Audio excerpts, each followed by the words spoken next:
welcome to The Challenge Historian, where we dive deep into all things MTV's The Challenge, past, present, or future. If it's happening in the Challenge universe, then we are here to document it. I am your host and dedicated Challenge historian, Jacob Hollabaugh. Thank you so very much for being here with us today on yet another Tuesday, the best day of the week, because it means we're 24 hours away from a brand new episode of Season 37, Spies, Lies, and Allies. And this week, for the first of what will be 4, 5, 6 weeks in a row, it also means we're 48 hours away from All-Stars Episode 1. So that means with 2 episodes coming up, a big week in the world of the Challenge. It's time for our super fast review preview, get us caught up and ready to go, not just for tomorrow night, but for the day after that as well. Now, saying all of that, I got a little ahead of myself because this will actually be the final week that this podcast only covers, for the most part, only covers Spies, Lies, and Allies. There'll be a touch of All-Stars 2, a very, very small dash of it in this episode, more than likely. But future weeks, we will be looking at both SL&A as well as All-Stars 2, which does, again, kick off this Thursday. And if you are not prepared for that brand new season, then I've got some really great news for you, my friend. The best way to get prepared is both readily available to you and totally free, wouldn't you know? And that is by checking out my season preview extravaganza podcast, available on this very same podcast feed you're currently listening to. It's the episode right before. If you missed it, make sure you hit that follow, subscribe button. Then you won't miss those episodes as they come out. There's going to be a lot of them coming up, but you can also see it on YouTube, and it covers everything you need to know to get ready for All-Stars 2. And so if you haven't checked that out already, you want cast breakdowns, trailer breakdowns, talking TJ, the format, potential format, predictions for the whole thing. It's big. It's long. It's like 2.5 hours long. It's amazing. State of the Challenge address to top it off. All things about All-Stars 2 in the state of where the Challenge is at right now. So that is available to you, again, YouTube or in your podcast feed, one episode right before this.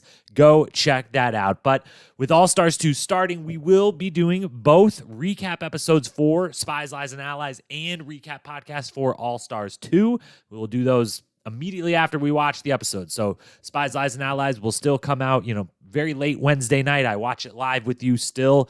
Buna Murray, if you're out there listening, still waiting to get on that screener list. I don't know how that works, but one day I will be on it. But I still watch it live with you, record right after, and then I'll be up late, but I'll get up as first thing Thursday morning. I'll be watching All-Stars, putting that podcast out as quickly as I can as well. So you'll have both of those right back to back in a few hour period time frame.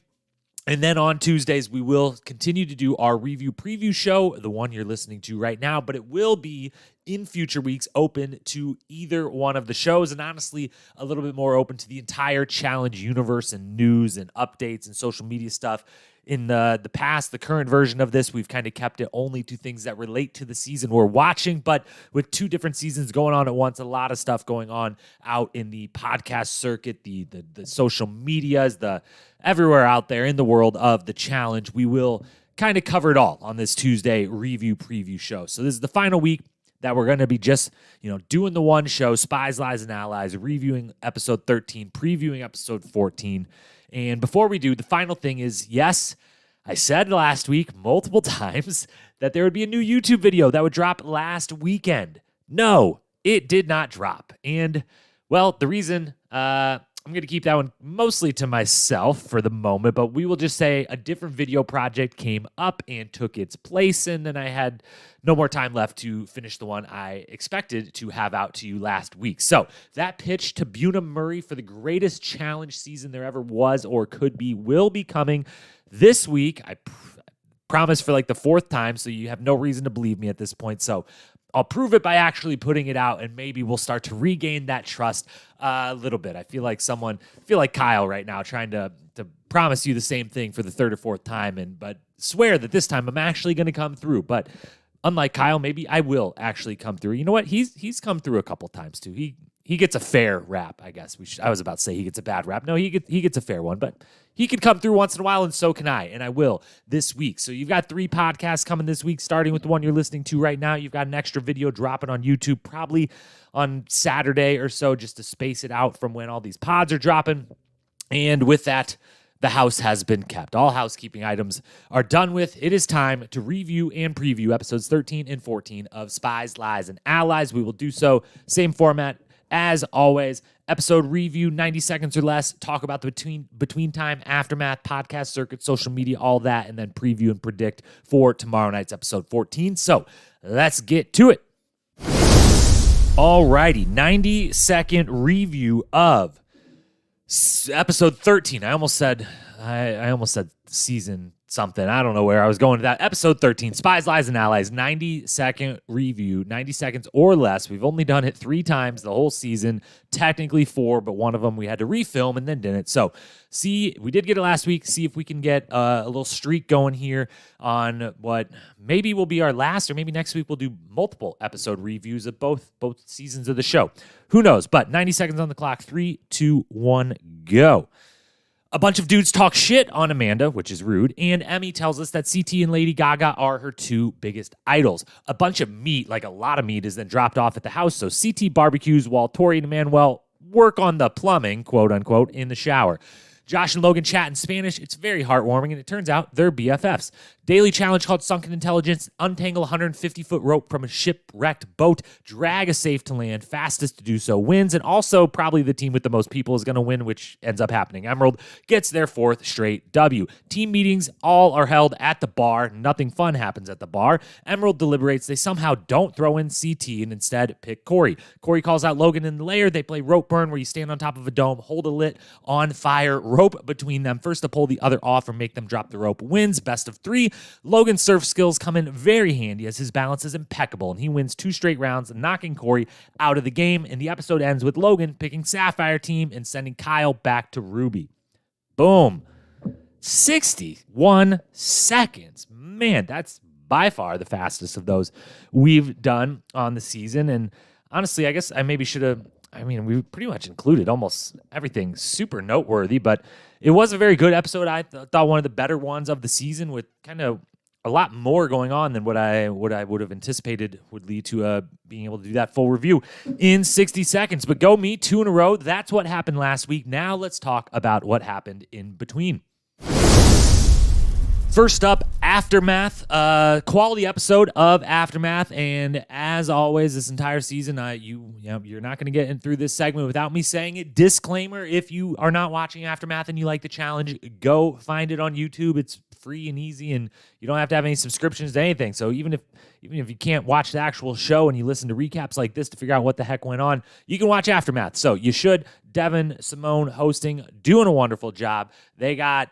Who do they have on this episode? They got Nani, they got Tori, they got Josh, they got Cory, they got Logan, they got Kyle, and a few notes from this episode of Aftermath that were worthwhile and noteworthy for the rest of this season, potentially. The first one is they do discuss that very heartwarming moment between Logan and Josh speaking in Spanish and learning how what we knew is very much true. We've never really heard anyone say it so outright and upfront, or have someone to speak their first language with them to say it. But we learned that, Logan has a lot harder time keeping up with the game with everything else going on in English, and would love if he could play the game in his native tongue of Spanish. And that's very nice for him to have someone there who he can actually talk with fluently with Josh.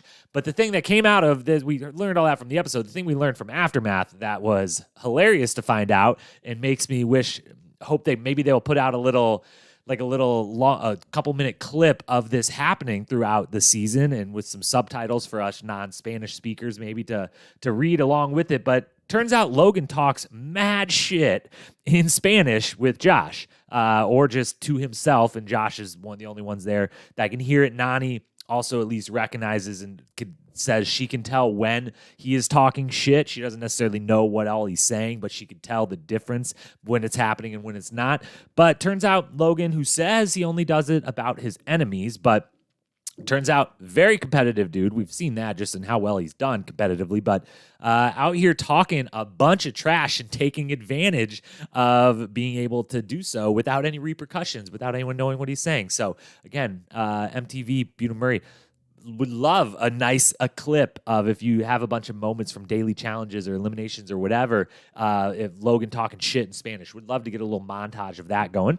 Second thing we learn is well, we don't really learn anything. Tori is confronted a couple times about her and Emmanuel's plumbing adventures in the bathroom. And if you're just listening to this, yes, there was heavy air quotes around plumbing. She's very coy about the whole thing, but does seem to allude to whether there's something going on outside of the show now continuing to this time. We don't know, although based on Instagram content and Instagram stories when they were all in Amsterdam for the reunion, seems like the two of them still definitely getting along very well. Relationship, who knows? But it seemed like from her coy and shyness and kind of the brief answer she's willing to give on Aftermath that this romance was not going to be a one episode, a one-off thing. I'm expecting we're going to see it continue at least until one of them, through the end of the season, if they're both there through the end, through the final, and if not, until whenever one of them leaves the show. So we got that to look forward to. Still some romance going in the house, which is a knock on the long-term definite romance in the house that I just completely forgot that Nani and Casey is a thing, but not getting a lot of content out of those two on this season, even being on the team that is dominating. And finally, the third and definitely the biggest headliner from Aftermath, while it wasn't the most explicit statement, it was a pretty solid statement from Cory that he will be taking a break from the game, that we can expect he will not be on the next season at least, that, he kind of lost his drive, his little motivation in this game and even in the elimination after he lost the first round, and said, he starts thinking about his kids. Cheyenne's calling him a bunch, needing him home for Ryder. Taylor's calling him a bunch, and that he just he needs some time away to restoke that flame, get that fire back in his belly. So sounds like he'll be taking at least a season off, but nowhere near a retirement speech was given. So we will see Cory again in the future. I'm sure. Just at this point, I mean, he's invited back every season for so many in a row that I would assume, even if he wants to and needs to take a season or two off, that MTV will call him again. But that is that for Aftermath. Now let's talk a few notes from the between time. There were a few noteworthy things that went down out there in the podcast circuit, the social media circuits, the media, the interviews, everything. There's a lot going on actually right now with so much previewing of All Stars 2 going on and so many different challenge podcasts out there to listen to now. I fell off in the last week or two, got busy with some other things and didn't get through my usual. I've got about 6 or 7 of them at this point that I like to make sure to listen to every single week, and I haven't quite got there, so hoping to get back to that in the future, but I'm pretty sure I caught anything of super noteworthy. The first thing to say from the between time does come from the podcast circuit, and that was Cory. Speaking of Cory just a moment ago, more Cory for you here. He went on Johnny Bananas' Death, Taxes, and Bananas podcast on the Ringer Podcast Network last week after the show, and was a very interesting interview for the two of them, talking about how Cory, without all the championships, is kind of mirrored Bananas' career now. As Bananas was kind of the first real old guy, been there, really getting targeted, talking about all the young people now coming on targeting Cory, and Cory being the old man, the guy with the kids, the guy with everything on the show. But the main noteworthy thing that came of the conversation, which I definitely encourage you to go back and listen to, is a very, very good one of the best ones of that first season of that podcast so far, in my opinion.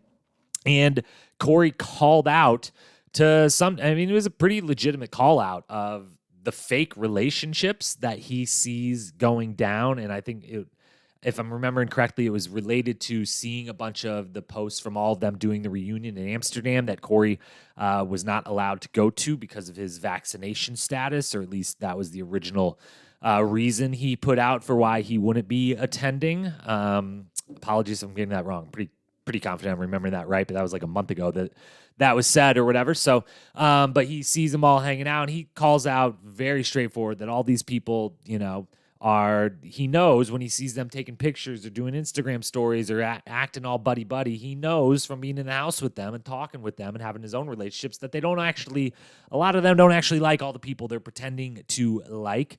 And they kind of reminisce on back when the game maybe was a little more, maybe not more cutthroat as far as who's getting stabbed in the back and things, but it was a little more, people were a little more outright and honest about who they liked and who they didn't like. So again, good interview. You can go check that out. Second thing was there was some drama on this last episode between Amanda and her entire team, but Nelson and Cory, and especially her and Nelson.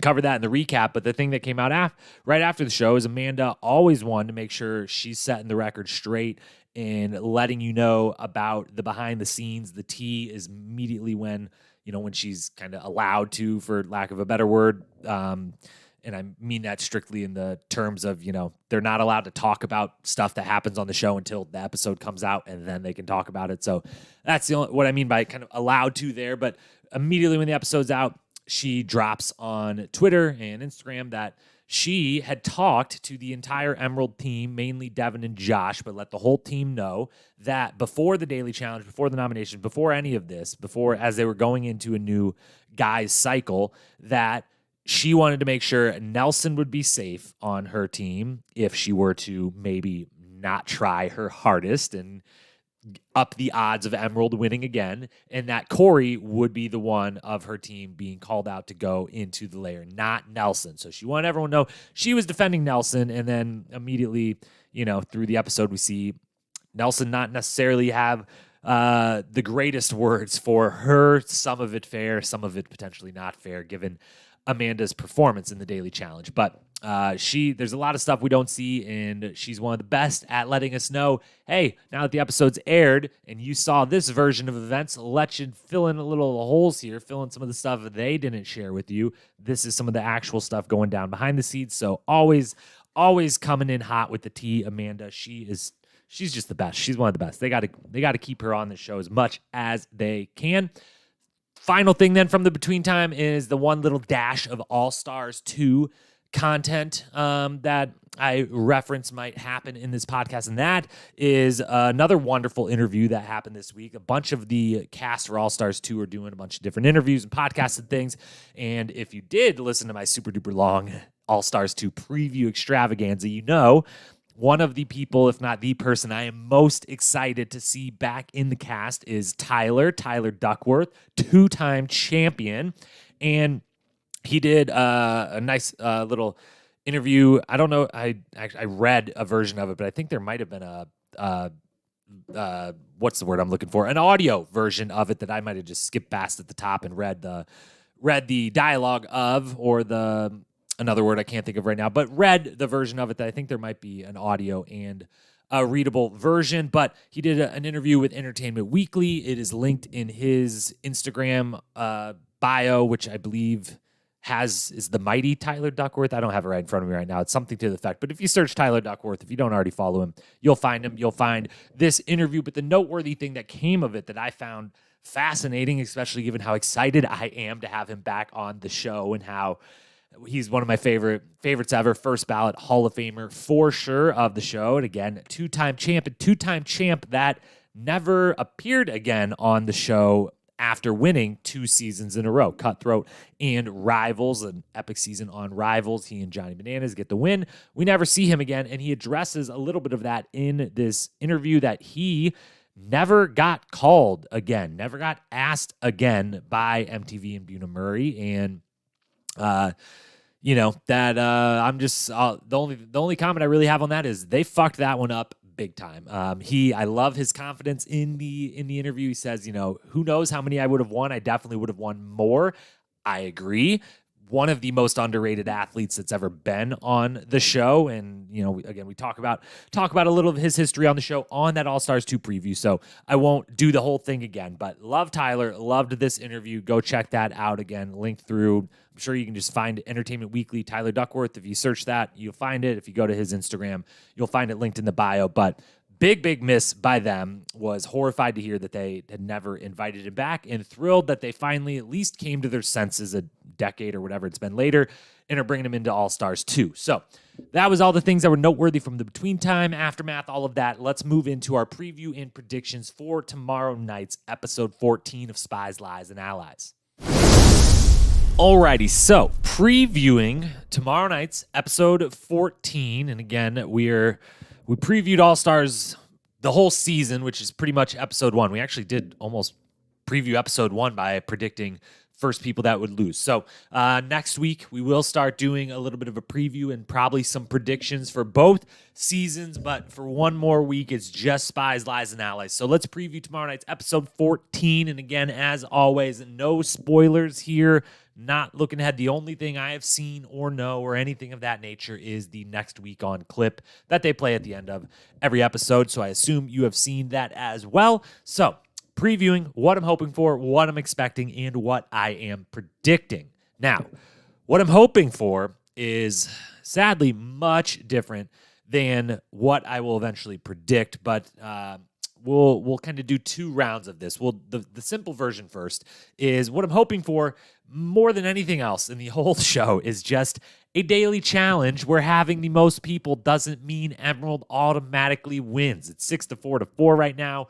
And I would really like to see a game or a setup or someone getting to go twice or something to that manner where having the most people doesn't just mean you automatically win, because it has been a massive advantage every single week. For the last 3 victories they have had, the first one was even up, all 6 across the board. But since then, having the most has certainly been an advantage for them. So I'm hoping for that not to be the case. What I'm expecting, I'm definitely expecting some very upset ladies on this episode. It's female week, and because of that, I'm seeing whoever, regardless of whoever wins the daily challenge, if whoever's targeted from any of the 3 teams is going to be super upset about it and not handle it well. That's what I'm expecting, because either Amanda and Big T are likely going to be fighting for their lives if Ruby doesn't win and are not going to be happy about it with other vets calling them out. Emmy, if she is targeted from Sapphire, she is shown through the season she is not going to be happy about being called out. It's going to get very upset about that, not just say, yeah, I'm the rookie, I get it, I'm going in. Or over on the Emerald team, if they don't win again, could we see Tori potentially, maybe any of them, but Tori for sure, kind of realizing that maybe she's third out of 3 of the females on that team as far as everyone else's preferences for keeping on the team. And does that lead to her being very upset? But one way, whichever way you cut it, whichever way this episode goes, I imagine we're going to get some very upset women on this episode, that no one's going to take this lightly the way we've seen a lot of people getting thrown into the layer take it pretty lightly so far this season. Not going to happen on this one. Now, as for what I'm predicting, before I say what I'm actually legitimately predicting, I will go back again to what I'm hoping for, what I wish I could predict for you right now, but I'm to catch you up. I'm 14.5 out of 31 on the season. So we've had 2 back-to-back 2 out of 3 weeks. We got 2 right again last week. Emerald Cell would win the daily, got that right. Logan would get thrown into elimination, got that right. Did say, though, the Emerald Cell would be infiltrated, and that one was wrong. So we went 2 for 3 again on the whole season, 14.5 out of 31. And because I would really like to get back to 500, 50% success rate on these, I am going to predict what I actually believe will happen. But for the sake of saying again what I wish I could predict and what I would love to see happen, and I would happily go over 3 on my predictions if this alternate universe exists, and that would be if on this, let's say Emerald doesn't win. Finally, Emerald doesn't win, and Sapphire wins or Ruby wins, but probably if Emerald doesn't win, it's going to be Sapphire that wins at this point, because the Ruby team, not a lot of spirit left on that team, now made up of Big T, Amanda, Kyle, and Nelson. Nelson just lost his best friend. Kyle just got sent back to the team he didn't want to be on and had left once. Amanda was sent there and hasn't been thrilled about it the whole time. And Big T's been sitting there being everyone's punching bag all season long anyway. So not a lot of team morale there. So a win by them would be a pretty big upset on this one. But if Sapphire were to win instead of Emerald, or if Ruby would pull off the big upset, I think the best case scenario for the entertainment of the season would be if Emerald's on the chopping block, the other Sapphire, Ruby, they got to call someone out from that team into the layer. And from the next week on, and just from the whole season we've seen so far, that person would probably be Tori, because the Emerald cell seems to be the guys on there, and especially Casey and Nani being in a relationship, want to protect Casey and Nani. And so if their team's finally vulnerable, Tori's probably going to be thrown to the wolves from their point of view, what the politicking they're doing. And then also, what I would love to predict and hope I would absolutely love to see happen is if Emerald's vulnerable, and let's say Sapphire's won, Sapphire's thinking to themselves, we don't want to throw in Big T or Amanda, who's just going to go against the other one, and whichever one wins, possibly if Amanda wins, maybe she comes back and removes Emmy from our team and comes back with her bestie, Ashley, whatever. Maybe CT says, I want to keep my 4. I like my 4 that I've got right now. We're pretty solid. So, Tori, what say you go in there? What say you win? And what say you come join a CT-led team a la War of the Worlds 2, and let's go to this final and run it and win it together. And yeah, I like Emmy a lot, but we can kick the rookie to the side. She'll get over it. That would be entertaining on so many different levels. One, it would really shake the teams up and get them a little bit more balanced, and a CT, Logan, Ashley, Tori team would be something to be reckoned with. It would cause all kinds of drama between CT and Emmy. And it would also make me look very smart for pointing out that we have had a couple moments throughout the season where CT seems like the one person he does want to talk strategy with and actually think through some ideas with is Tori, and vice versa. We've seen a few moments of that. So that would be the best case scenario. Sapphire wins, and and CT goes to Tori and says, let's throw you in. You beat Amanda or Big T, whoever you want to call out. Go in, beat them, and your team doesn't actually want you. Come to mine, boot Emmy, and we've got an extremely strong 4. They've only got 5 people now left on Emerald, and we're in the driver's seat. So that would be the best, but that's not what I'm predicting, because I don't think that's going to happen. Because what I think is going to happen is, I think prediction number 1, Emerald is going to win again. I think they're going to win their 5th straight, and I think they might end up winning literally every single daily challenge, which is a big bummer for the suspense and entertainment of the season. But I think that's what's going to happen, so I'm predicting it. And then I predict they throw in either Amanda or Big T, and that Amanda or Big T then calls out the other person of those, and we get an Amanda Big T layer. I'm going to go with Big T as the actual prediction is chosen. And then finally, the third and final one, which I have been wrong on for multiple weeks in a row, but I believe Emerald will finally be infiltrated. Finally, for the first time, someone, even if it's Amanda, that wins and says, my best friend Ashley is right there. I could be back with her. CT, Logan, that's a good team. Nope, I'm going to the big team, and maybe I'll kind of sabotage them and eventually switch back with my bestie a little bit later on if I can pull that off. So Emerald wins again. Big T is thrown into the layer, and whoever wins infiltrates Emerald. Finally, someone actually does it. Those are your 3 predictions. That's your preview. That's your review. That's everything I've got for you on this Tuesday. As always, please, thank you so much for being here and listening to all the podcasts. All of the sport has been wonderful and continues to be, as we up from 2 to 3 a week, and we're looking at 2 seasons coming at us at the same time. So much exciting stuff in the world of the challenge, and a lot of exciting stuff coming on in the world of the challenge historian. So hit that follow, subscribe, rate, review. All of that is super duper helpful. Make sure you don't miss an episode. Follow us on Instagram at Challenge Historian. Follow us on YouTube, where if you search Challenge Historian, you'll find me. It still is technically under my name, Jacob Hollaball. Working on figuring that out right now, trying to find a way where my emails don't say that my name is Challenge Historian, but my YouTube page does. We will see if I can figure that out. Not the most tech-savvy person talking to you here, but either way, thank you for being here. Thank you for listening. Looking forward to 2 brand new episodes of 2 different seasons of the challenge coming in the next 48 hours. This is amazing. We got to revel in it. We got to relish it. This is one of the best weeks in challenge history. Just the fact 2 seasons running simultaneously, it doesn't get better. So thank you for being here. I look forward to talking to you 2 more times this week, maybe 3 more times. We'll see. So much going on. Until next time, peace.